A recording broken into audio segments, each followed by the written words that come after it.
Hello, everybody, and welcome back to Feeling Seen, the podcast that talks about the movies that make us feel seen. And today on the show with me is a legend. Like, not iconic in the way that brunch is iconic in the modern vernacular, but a true hero of cinema and stunts. You would recognize his body of work from the moon looking down on Earth. It is so vast. He has been in more than 1,500 titles across film and television. I'm just going to give you a couple of samples because I couldn't be exhausted, but let's just say for a sweep of time, Death Proof, To Live and Die in LA, among many collaborations with the director William Friedkin, First Blood, Scarface, Thelma and Louise, Waterworld, Spy Kids, Vanilla Sky, The Fate of the Furious, and he is a stunt man, a stunt coordinator, a stunt designer, and a second unit director with a couple second unit credits that are a couple of my favorites, Mannequin and Terminal Velocity. And I just couldn't be more pleased to introduce Buddy Joe Hooker to the show. Buddy, what else do the people need to know about you before we get started? Wow, you did. I'm flabbergasted. I forgot about all that stuff. I know, I was like, listen, I know some of these might be like deeper cuts to some. He may not even remember making some of these movies, Yeah. but they are near and dear to my heart. Yeah, that was quite flattering, and I hope I can live up to all of this. But anyway, I'm excited to get going here.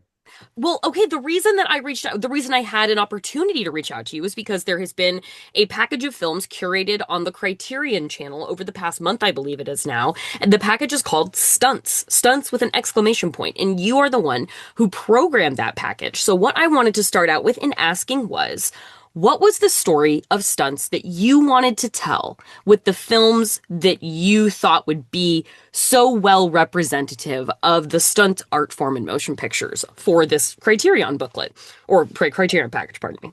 Well, for the Criterion package, what they did is they presented a list of action films to me, Mm-hmm, and they said, uh, "Go through this and pick out the ones you like, mm-hmm, and we will try to get access to them, and then we will discuss those." So I picked out my favorites, mm-hmm, and that's how it all started. And mm-hmm, then we did a lot of interviews with Curtis and everything. I'm sure you know Curtis.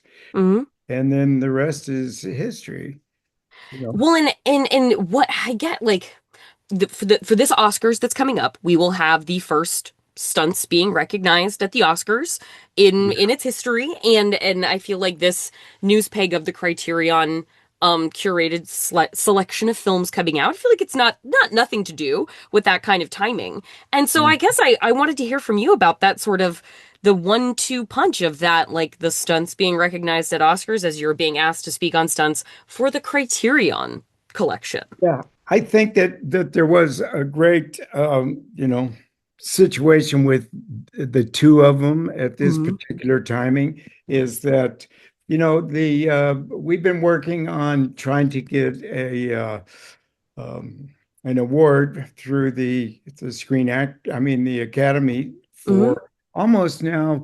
I've been working on it for about almost 30 years since I had my first meeting with the executives at the Academy. Hmm. So we have gone through, so many years of yes, maybe, oh, we can't do that. We don't know how to do that, Hmm. blah, blah, blah, blah, blah.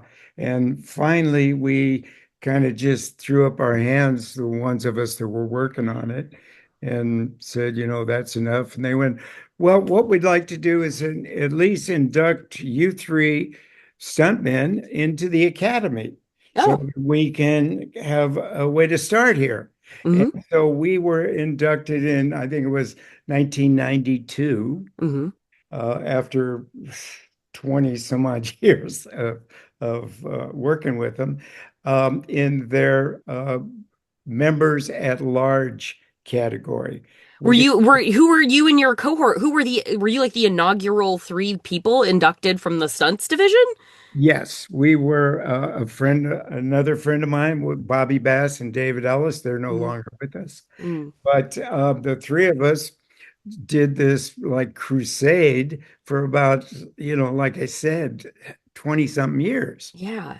And it was just like every time a new regime came in, we would Hmm. go and start all over, and they would give us committees, and they would do this and that and promise things and everything. And one time we got towards the end, we were really flabbergasted because we were sitting in one of these meetings, and I think it was the vice president. Mm. She was heading up the board that we were working on. And she said, "Can I ask you a question?" She said, what actually does a stunt coordinator do? And we just went, okay, It's funny because you're not like talking to someone from the bank. You're talking to no, somebody from it's not from like you're on the the phone with the phone company. You're talking to people in motion from the pictures. academy. Oh. So, and along the trip that we were making, and from the very beginning, we kind of considered it the old boy network Mm. of people in the Hmm. academy who were still dealing with the feelings that they didn't want to uh, let the audiences know that Mm. the actors weren't doing those stunts Right. themselves. And we just went, wait a minute. We have very sophisticated audiences here. Hmm. I mean, these people know for certain that these actors aren't doing their own stunts, Right. and the producers would not allow it. Hmm. There's millions and millions of dollars at stake here. So, and the fact that they kept trying to push Hmm. that that reasoning about, well, that's why we can't do it. So Wow. yeah, I mean, I have many antidotes that you would just like be flabbergasted at. So anyway, but along towards the end, they kept saying, well, we don't know like how to do it. How do we set it up? Who's Yeah. going to vote for your stunt category?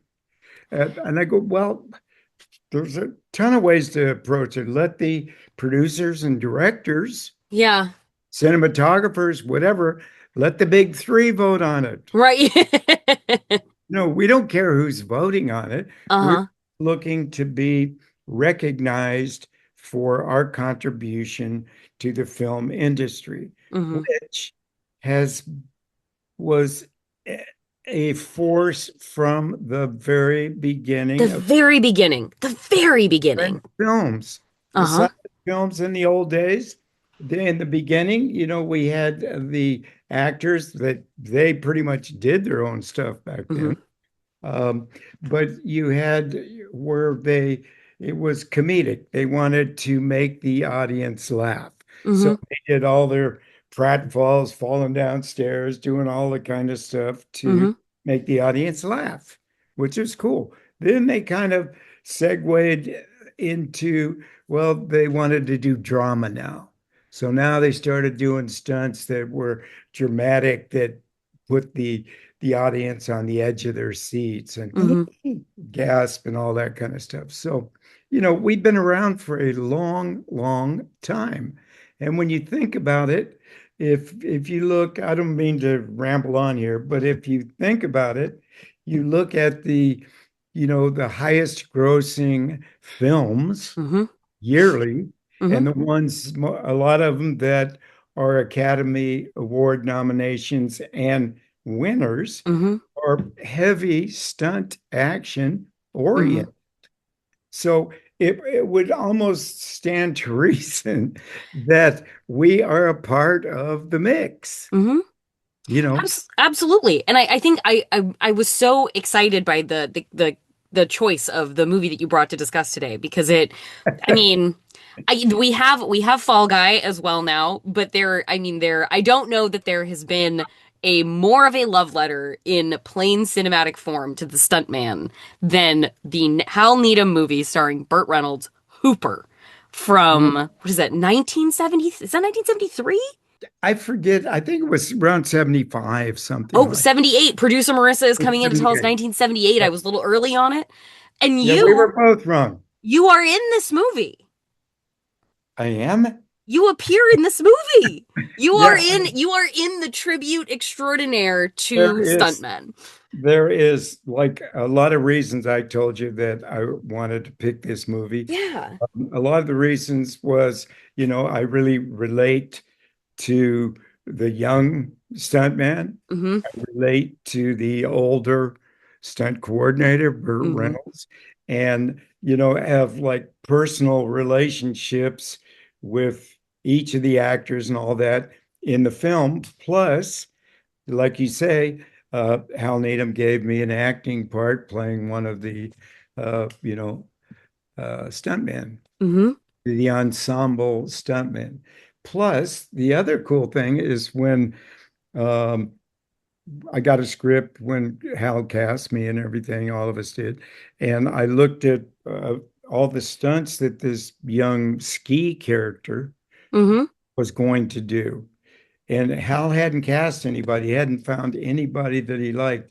And at this time, I was doubling Jan Michael Vincent, doing all of his stunts at Disney. Oh, wow. So, I had just done like, the world's greatest athlete, all that kind of stuff with him.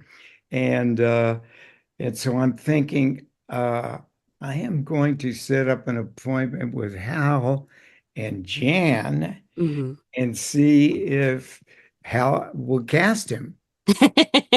Because I know if he casts him, guess what? I'm Mm-hmm. going to Mm-hmm. be doing all those great stunts. So, the long story is that Hal cast him, Mm-hmm. Hal loved him, thought he was perfect, and I ended up getting to do some incredible stunts on that movie. So, I have a lot of not only that, it's a pretty accurate look at behind the film Mm-hmm. business, behind the scenes, and also what stuntmen are all about. Mm-hmm. You know, and when I say stuntmen, I mean stunt performers, stunt women as well. Even in the credit roll at the end of the movie, there is a specific acknowledgement that it's like we want to thank all the stuntmen and stunt women Yeah, who helped bring this film to life, and that's something that like that feels like a very kind of progressive demonstration from a movie where like stunt women are even like crying out now to make sure that they're still recognized or like they're not put like men with wigs on to do the stunts of female stunt performers. So that felt like a really powerful thing to see from a movie in 1978. I used to be one of those guys that because of my size and everything, and that doubled a lot of women. Mm-hmm. You know, so you know, I made a lot of money doing that and it was okay, but I was glad when they said, okay, enough's enough, no more wigging. And it got to be where it was, you know, a law that you Uh-huh. could in the Screen Actors Guild.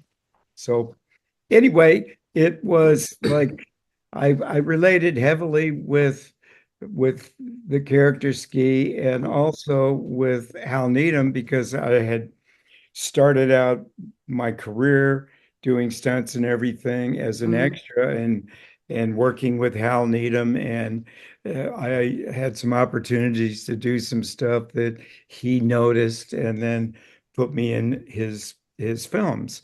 Mm-hmm. So I got to have a great relationship with him, did all the his Burt Reynolds films and all that kind of stuff. And and my relationship with Jan. So it's I relate. It's almost full circle. I'm the Mm-hmm. guy that's the young guy that shows up that wants to become a stuntman and is bugging everybody and like doing all this stuff and being absurd and obnoxious and everything. And then it goes full circle to Mm-hmm. I become Hal Needham. Mm-hmm. I'm now the stunt coordinator dealing with the absurd kid in reality.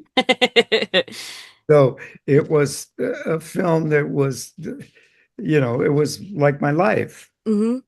Well, and on it to for those who might not yet be initiated into Hooper, Hooper is the story of, as the theme song has been rattling around in my mind since I was a child. There's nothing like the life of a Hollywood stuntman, stuntman, this is stuntman, true. This is very and true. and it is the story of Burt Reynolds' character Sonny Hooper, who is the best in the biz stunt guy, and we arrive in his life when he's getting injuries sort of pushing him to the tail end of his career, but he's not willing to give up yet.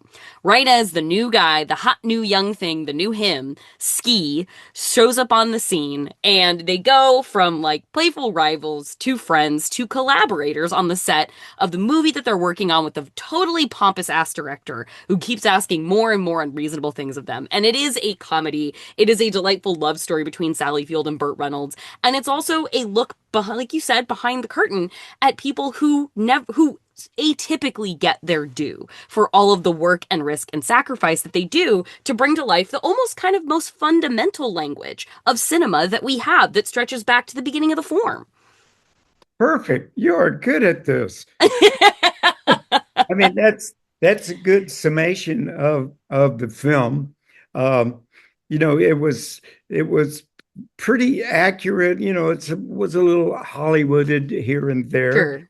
but it was, that's what it takes to make a good, interesting, entertaining film sometimes. So the Hollywood part didn't bother any of us stuntmen Mm-hmm. too much because it really did get to, like I was saying, tell the story a little bit. Mm-hmm. There's the ups and the downs and what you go through to earn a reputation in Mm-hmm. business is like incredible. And when I started, we had no social media or Mm-hmm. cell phones or any of that kind of stuff. So, it was pretty much word of mouth, and you really had to search out some of the craziest, just like in the film. Yeah. And Michael Vincent was very, um, he was one of the initiators of the rocket car and all that kind Mm-hmm. of stuff. So that's what we used to do in my career growing up, is search those things out. Mm-hmm. Go find the craziest kind of things that might be happening in a film and talk to people into letting you do it.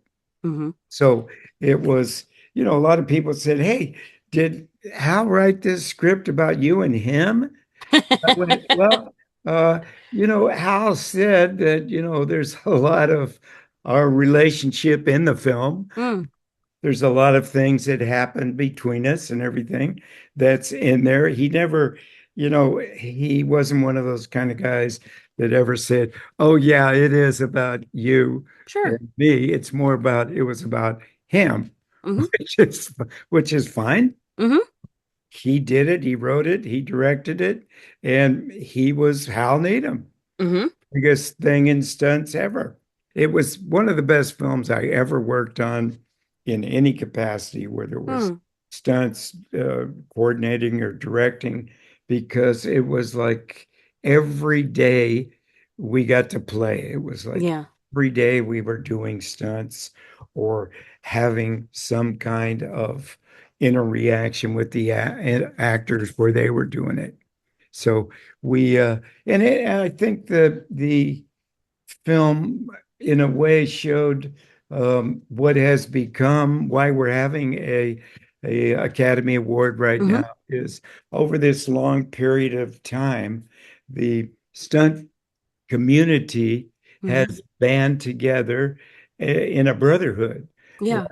We are like a strong group.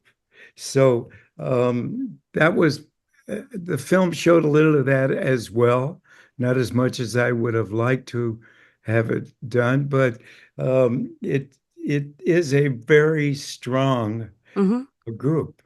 We That was have actually something one of the things I was thinking about most when I was watching it was having read interviews with you and listened to stuff you've talked about. You grew up in around stunts. You started, I think, when you said you were 13.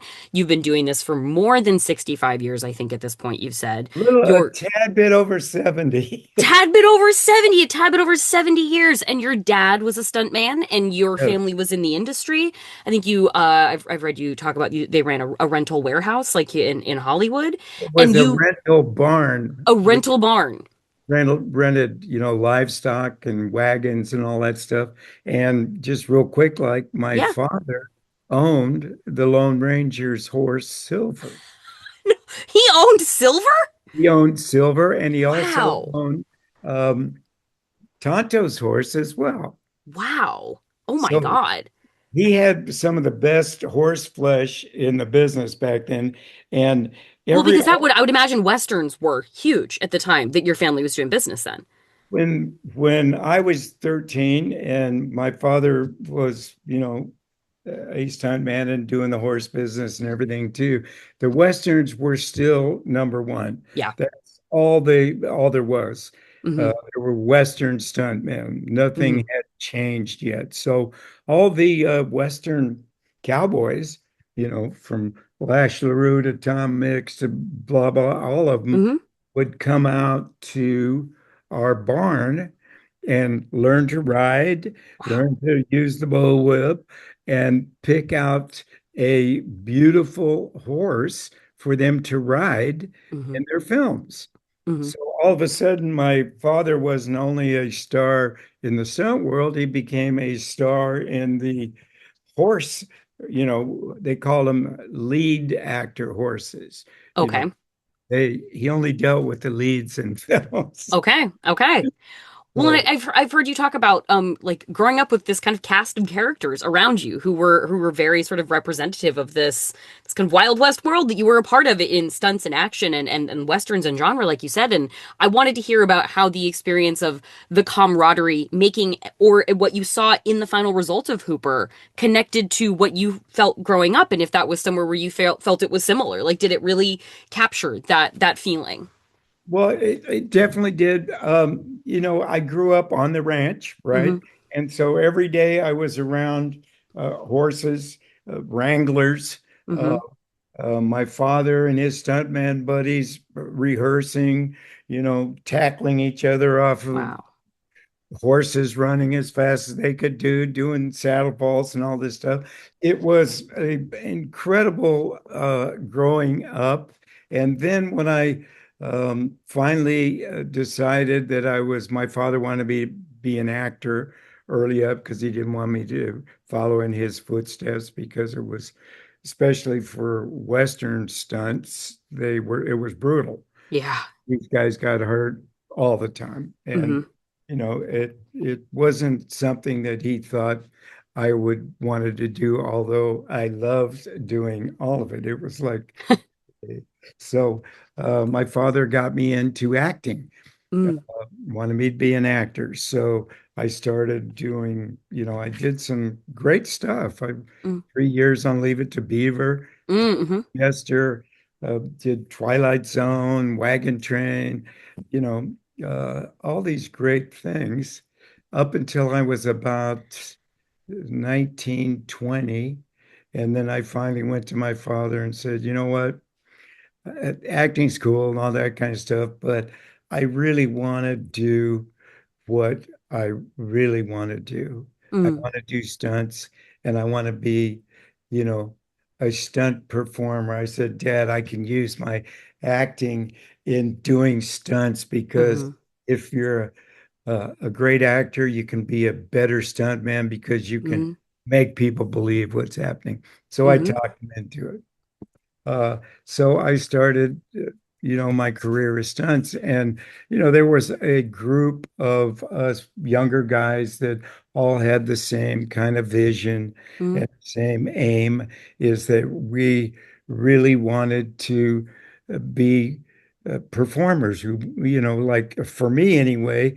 Uh, Doing stunts was I owned the stage for, I was the star Yeah. for a few minutes. Mm-hmm. When I did a fire gag or I did a 90-foot high fall or crashing through whatever it was, I owned it for a while. And Yeah. I think every stuntman will tell you that that's one of the things that drove them. It really, in the beginning, had nothing to do with the money or Mm-hmm. any of that. It was getting a chance to do these feats, these things that nobody else could do or Mm-hmm. nobody else really wanted to do, Mm-hmm. except crazy guys like us. People would say, Mm-hmm. "Oh, you guys have a death wish. You're like daredevils." I went, "Whoa, whoa, wait a minute. A daredevil's a totally different thing. That's Right. a guy that does something without really knowing the outcome. Mm. You know, that's not us. And later on, we could say this in reality was that we became trained athletes. You know, Absolutely, yes. absolutely. Absolutely. It's like when I got out of high school and junior college and all that, I was a tumbler. I was on the gymnastic team. I was on the diving team, Mm-hmm. all that kind of stuff. And I found out that to be a good stuntman is having a gymnastic or a diving background or Mm-hmm. anything like that is gives you such a an advantage because most of those old stuntmen, they didn't even know what controlling your body was Mm-hmm. and making your body do what you wanted to do it, not Right. just flying off a horse at 90 miles an hour and Mm-hmm. hoping you weren't going to hurt yourself. Mm-hmm. The gymnastic element was, I just tell every young stunt guy, start with that, Mm-hmm. full background with that, and you will have a long, long life in the stunt business without injury. Mm-hmm. Hal Needham, Sonny Hooper, here's Hal wrote the script, remember? Sonny Hooper Yeah. Yeah, was we start always off with Sonny illicitly popping in a couple Percodan that his girlfriend Burke, Gwen does not want him having any part of. Burkadines. Give me Percadines. Burkadines. Is that was Hal Needham. I mean, nothing against that either. Hal No, Needham was in Pain a lot, and that was the style with the of older course. breed of stuntmen. They Mm-hmm. were pill poppers, painkillers, and alcohol. Mm-hmm. A lot of them, everywhere they went, they had one of them little fifths in their back pocket to Mm-hmm. take a jolt because their bodies were beat to a pulp. So Mm-hmm. uh, when when we uh, when we found out this new way to do everything is that we grant you we were like smoke some weed and stuff like that, but Sure, sure. we were we were You're kicking different back. group, You're still you kicking know. back. We were surfers and weed smokers, and they were cowboys and beer drinkers And and stuff. drinkers, yeah.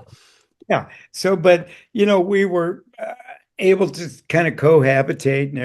everything. And in the end, everything went its own way. Mm-hmm. But when I first started out, we had this group, like I was saying, that got to be a band of brothers, Mm-hmm.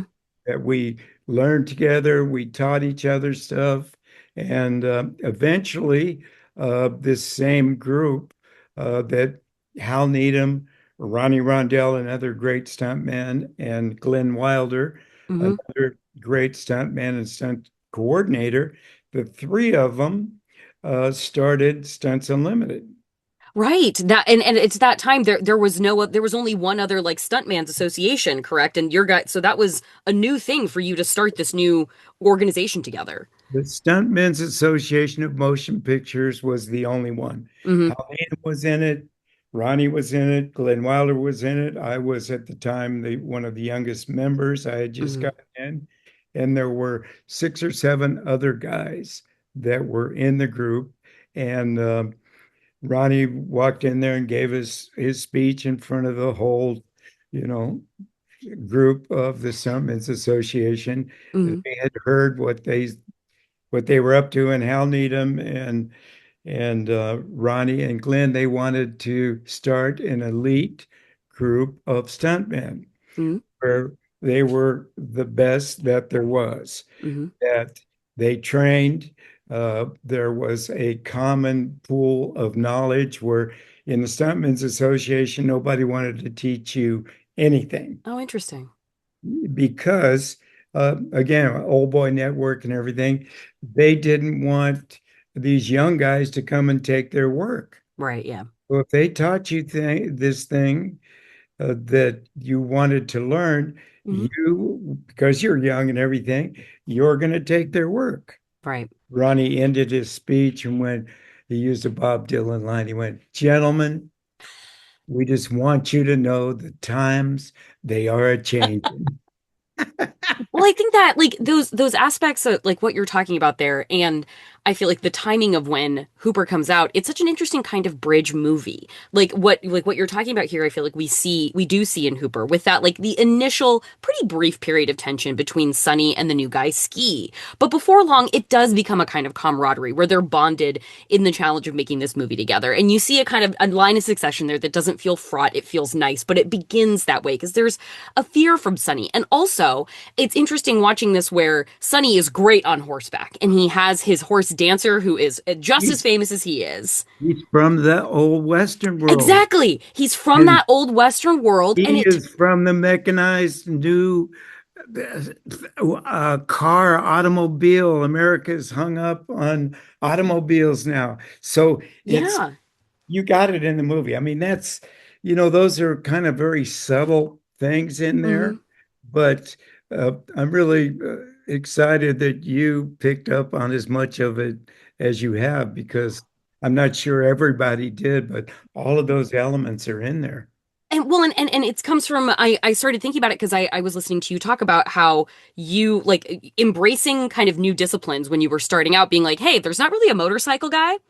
I'm gonna figure out how to do a lot on a motorcycle. Having an opportunity to be like, hey, there's like you I watched a video that you did for Criterion where you talk about how Bullet really changed things in terms of car stunts. And for like that car chase through the streets of San Francisco being the seminal moment in the change of sort of like the existence of motor stunts on screen. And you start your career in the late 60s. It seems like at the time, if Bullet is coming out around then, you're kind of coming in at that bridge time between the Westerns you grew up with and then the motor stunts you're really going to teach yourself a mastery of to put yourself on the forefront of this changing landscape. And it seems like Hooper is a movie that really ties connective tissue between that before and after as well. It's so true because, my background was horsework and Yeah. Western because that's all there was. Hmm. Our young group and Ronnie and Hal and all those guys, for some reason, and we hung out with one of the best car stunt ride drivers there was, Kerry Lofton, Hmm. who came out of the racing world, and he would do his car stunts in the beginning at, you know, 80, 90 miles, 100 miles an hour because he was used to high speeds when Yeah. everybody else was like, going that fast is crazy. But the deal is that we, because there was at that time, there was a kind of an influx of motocross racing Mm. Europe. And these motocross racers started come over here and started racing, and we Hmm. started seeing their equipment. Their equipment was like we were racing Triumph 650s in the desert with no, all that kind of stuff. Where these guys had this equipment You that was guys are still on Easy Rider and they're like in the yeah, future. yeah. It was, and that's true. There was some Harleys out there. But anyway, we started, especially our young group, started picking up on this stuff and Uh, going, wow, I got to buy one of those bikes. Where do we get them? And then, the manufacturers started shipping stuff here, but all of the guys in our immediate group uh, started, getting these bikes, getting equipment. And then that was the two-wheel movement that right. kind of motivated the four-wheel car thing as well. But Okay. two wheels, you could go out there and practice and race and do all that kind of stuff with your buddies every weekend. They had Hmm. race tracks out at Indian Dunes and all these places. So all of a sudden, there was some of us that got really, really good on motorcycles. So Hmm. when the Evil Knievel craze came around, Right. which, I got to give Evil credit. He wasn't the greatest motorcycle rider. His completion rate on his stunts was about less than 50%. Wow. Oh, But that's why everybody went. They wanted to see him crash, actually. Jesus. Oh, So when I got to give him credit because he was the first guy that did it. okay. But once that started happening, all of a sudden in films, they wanted to do, add a motorcycle in the car chase. They wanted to jump a motorcycle over the car, you know. Which this sounds like the director in Hooper. This sounds like the asshole director in Hooper who just keeps wanting to say yes and to all Yes. the worst things you could put a guy through. Yeah, but these were the greatest thing you could put us through because we were loving it and we were ready for it. Hmm. We all went out and practiced. I got to be, one of the top, not to, to ruin my humility, but I Go for it. am is that I got to be one of the number one ramp to ramp jumpers, the same thing that Evel Knievel did, where he would Hmm. jump from one ramp to the Right. other Hmm. most of the time over buses and all that kind of stuff.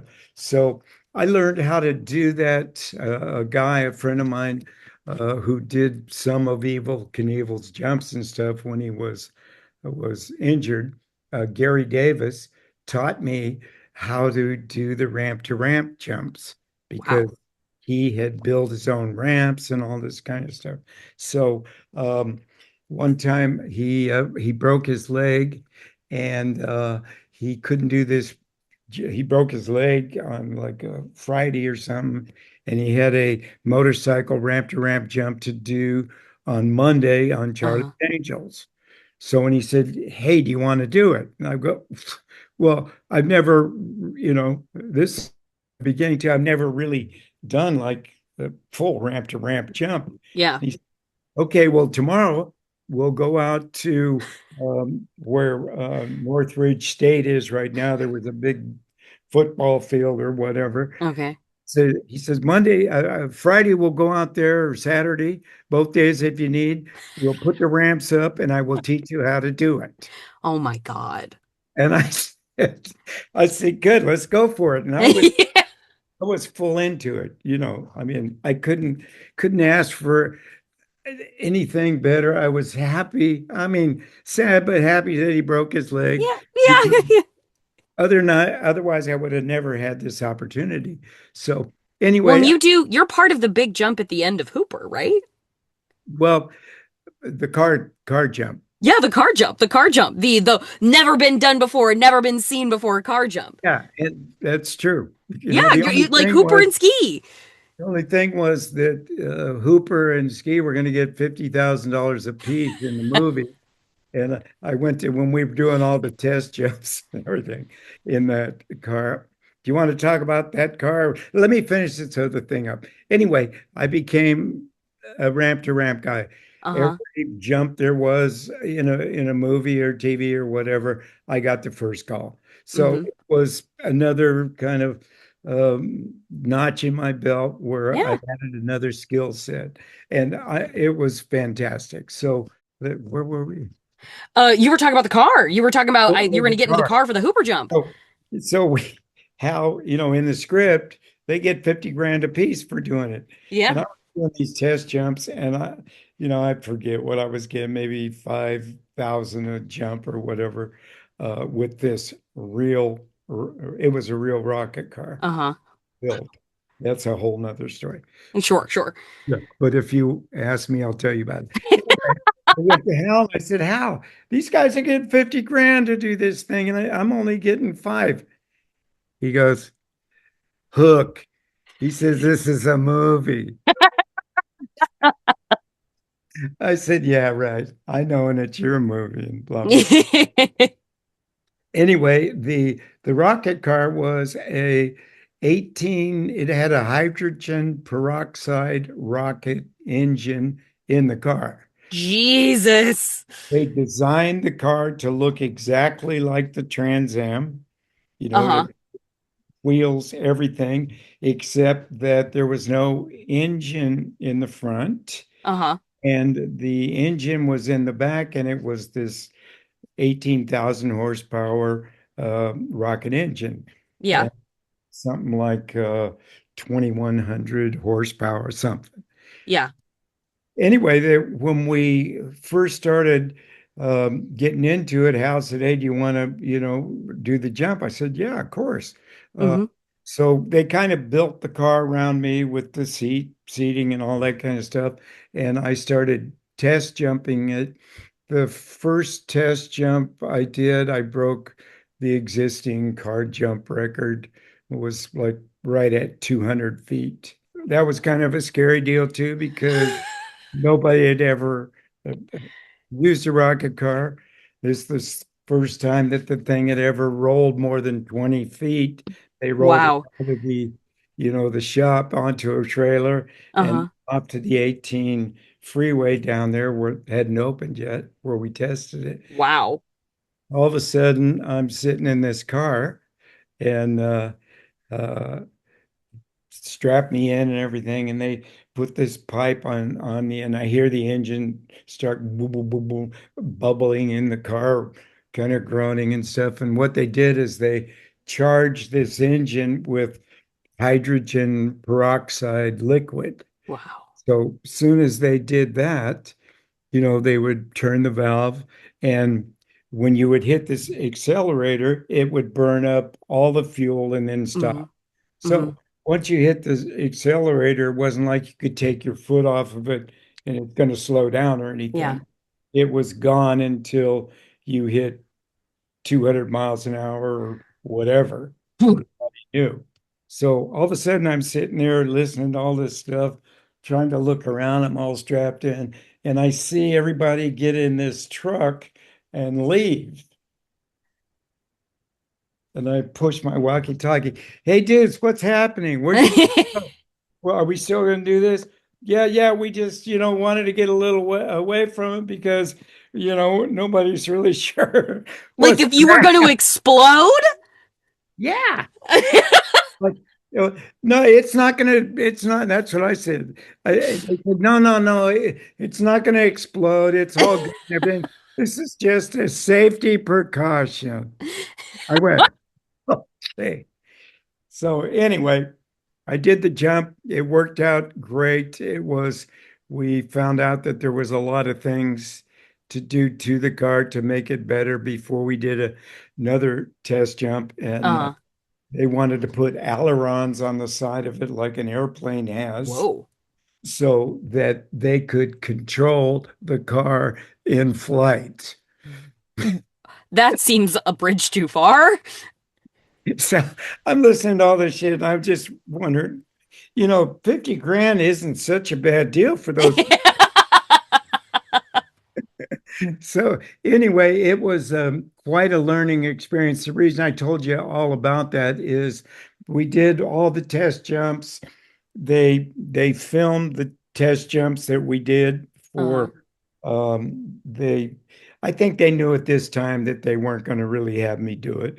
So they Hmm. did these test jumps that they could use for a composite in those days. They would composite Mm. the car with the background and all that kind of stuff.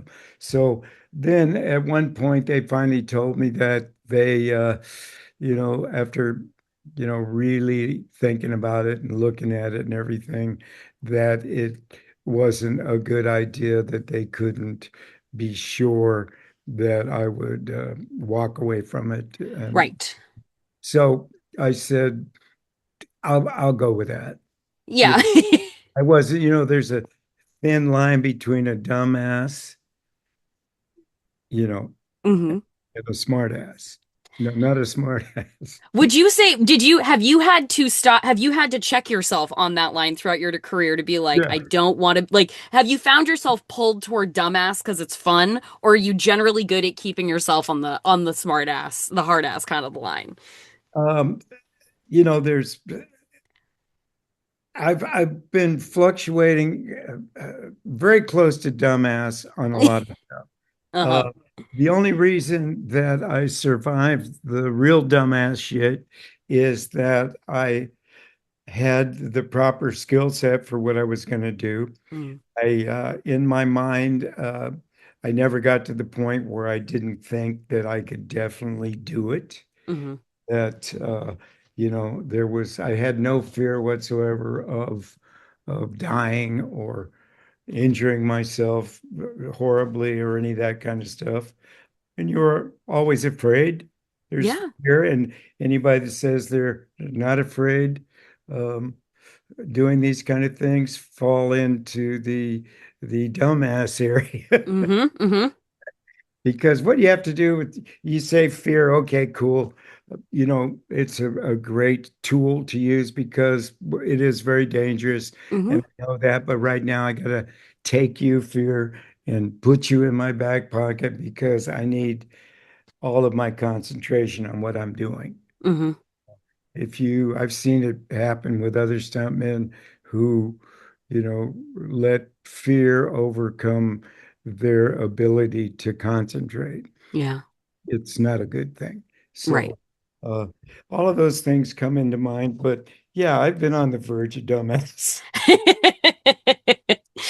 Well, I like moving toward having to kind of like find my concluding point. I guess the thing that had been wondering about is, from the totality of like from point A to point B, I guess it's point Z with nearly 70 years behind you with your career. And starting out the conversation talking about the sort of elemental nature of stunts within cinema, and that going back to the serials between movies in Mhm. theaters in the teens, up to now when like digital is taken over a lot of things, and there's a sort of unreality about a lot of action, but there's still scads of stuntmen and stunt designers working so hard. And I wanted to hear, like, when you are coordinating second unit directing, when you find yourself in a leadership position in a stunt capacity, how has your leadership changed as a veteran stunt figure from back when you were your earliest days of getting to like kind of call the shots in a capacity, perhaps as a coordinator, and then how has it changed since then, and how is it similar to now, even with how much has changed? Like, what are those elemental things that stay the same, even amid so much chaos and craziness and advancement? I mean, so many things have evolved. Mm-hmm. There's been good changes and bad changes and all that kind of stuff. Mm-hmm. Technology's come a long way. Some of that very helpful, some of it isn't. Mm-hmm. CGI has, which, I'm not a big fan of CGI. I mean, it has its place for Sure. sure, and it's been very good at certain things. But I'm a little bit bored with it, and I think the theater going audiences are a little bit bored with it as well. Mm-hmm. So, and now we're dealing with the AI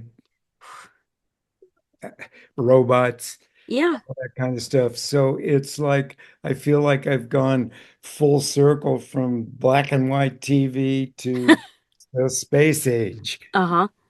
And so what's changed as far to answer your question, what's changed with the way that I coordinate or direct my second units or Mm-hmm. uh, design stunts. Mm-hmm. I'm Nothing's really changed Mm. with me that much. Okay. I mean, I still have the same mindset about what's important. Mm-hmm. And the most important part to me is my team, Mm-hmm. you know, and there's no way that I want to hurt anybody on my team. Mm-hmm. Uh, I rather do this if I have any qualms in the past about the stunt or if it has to be done and I don't think that it's something that's totally safe, then I'll Mm-hmm. do it myself. If I Mm-hmm. hurt myself, that's my own, I elected to do it. I'm not Right. telling somebody to do it. So mainly, that's never changed. My team, my guys, uh, Mm-hmm. have always been important to me. Uh, Mm-hmm. I go out of my way to set up everything I can possibly to make whatever they're doing or however big it is done or however small the thing it is Mm-hmm. to be sure that's it is as safe as possible and Mm-hmm. that I haven't overlooked anything. Mm-hmm. And, I often take my guys where, if there's 4 or 5 of us working and one of them's going to do the stunt and everything, and I've kind of set it up a certain way, I'll take them. Okay, let's have a little symposium here. What do you guys think? Mm-hmm. What you were me, and how would you have them do it? Mm-hmm. You know, and I get some good information that way. Sometimes, very rarely, have I ever changed anything. Whatever I Mm. changed was generally to accommodate the person that's talking about it, just Yeah. so I want them to stay in that position. Mm-hmm. I don't want to, shut them out and everything. But mainly, that's has never changed. Mm-hmm. I I have always enjoyed what I've done. Mm-hmm. I mean, I am very happy and honored in all of those things that I have gotten to do and be involved in a career this long, Mm-hmm. something that I love to do. I rather work than not work. And so that's my biggest letdown in life so far is that I just got to a point where physically I can't do the things that I Mm-hmm. used to. And that's a tough thing to, deal with. Mm-hmm. You try to find other things and coordinating is great because I still enjoy telling people what to do. Coordinator and all that, but and I like to um, have people that I work with like working with me Mm-hmm. and wanting to work with me again and all that. So all of those things are important, but I don't think the way I look at anything Yeah. is any different. The only thing is there's some new technology, you know, Mm-hmm. faster cars or cooler motorcycles or, you know, different ways to achieve certain things. Mm-hmm. But other than that, I don't think looking back on it, I wouldn't, in my whole life, I don't think I would change anything. Well, I mean, it's really, I don't know, there's something very beautiful about knowing that like the fundamentals of something like that is this, again, as we've discussed, like so elemental to cinema, have really stayed in place no matter how big or bombastic or how elaborate and crazy stunts have the capacity to get. And despite the change in physical limitations on yourself, as the asshole director in Hooper told us, movies are moments in time, and you have been immortalized and captured in so many moments of time for us and for these films. And so I just want to thank you so much for your work and for talking to me today on the show. I really appreciate it. It's totally been my pleasure, and I've you know, sometimes I've mumbled and stuff and everything because your questions have brought back, you know, really putting me back into these actual positions, Mhm. like being there again, which is really cool. I'll get to think about all of this. Um, I thank you very much for letting me talk to you like this. You're a great interviewer or Oh, well, thank you. commentator or whatever. There must Listen, be when I'm talking to one of the best who's ever done it, I gotta bring my best. well, I think you are very, very easy to talk to, Thank you. and you bring out a lot of whatever I think you want to hear. So, I think you so. I know, heard what I want to yeah, hear. that's a great quality.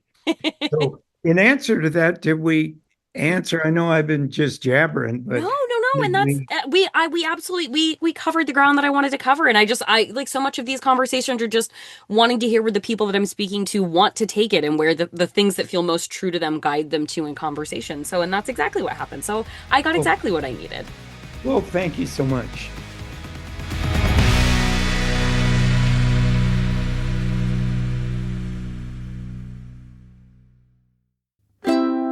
Maximum Fun. A worker owned network of artist owned shows. Supported directly by you.